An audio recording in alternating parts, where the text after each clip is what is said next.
Olá, meus queridos alunos, vamos para mais uma semana de estudos tutorados, a segunda semana do PET 3, que traz para nós a introdução do verbo to be.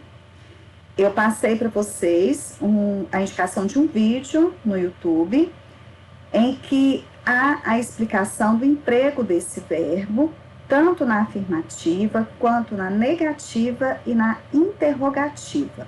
Eu oriento vocês a assistirem a esse vídeo antes de resolverem os exercícios. Vamos lá?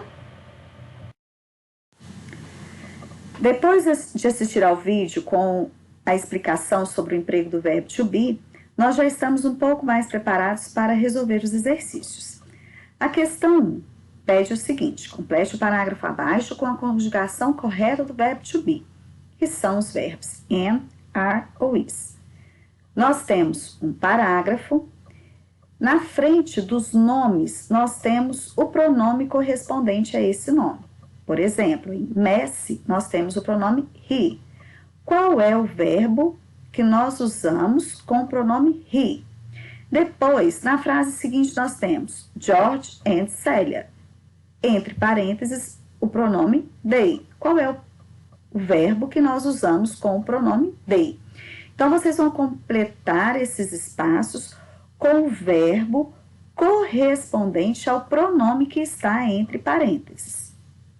Questão 2. Traduza as frases abaixo e atente para a tradução do verbo to be em cada caso. Use um dicionário bilíngue para ajudá-lo se necessário.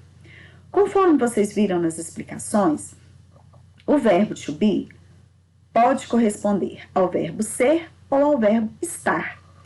O objetivo dessa questão é vocês observarem que ele terá um sentido de acordo com o contexto de seu uso.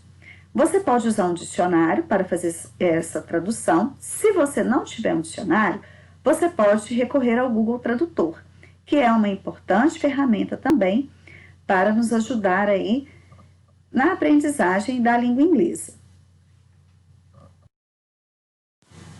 Questão 3. Para passar uma frase com o verbo to be para a negativa, adicione not após o verbo. Exemplo: I am a good doctor. I am not a good doctor.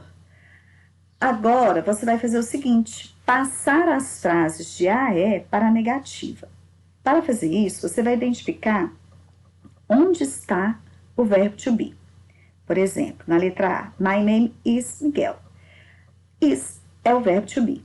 Após esse verbo, você vai colocar a palavrinha not. E aí você terá a negativa. Agora, nós vamos passar uma frase afirmativa para uma frase interrogativa. Então, vamos à questão 4. Para passar frases afirmativas para a forma interrogativa, trocamos o sujeito, a pessoa e o verbo to be de lugar. Então, nós temos aí, she is a teacher. Para fazer na negativa, eu troco o verbo, que é o is, de lugar, com o pronome she. Então, vai ficar is she a teacher? Nós vamos colocar o verbo primeiro, certo?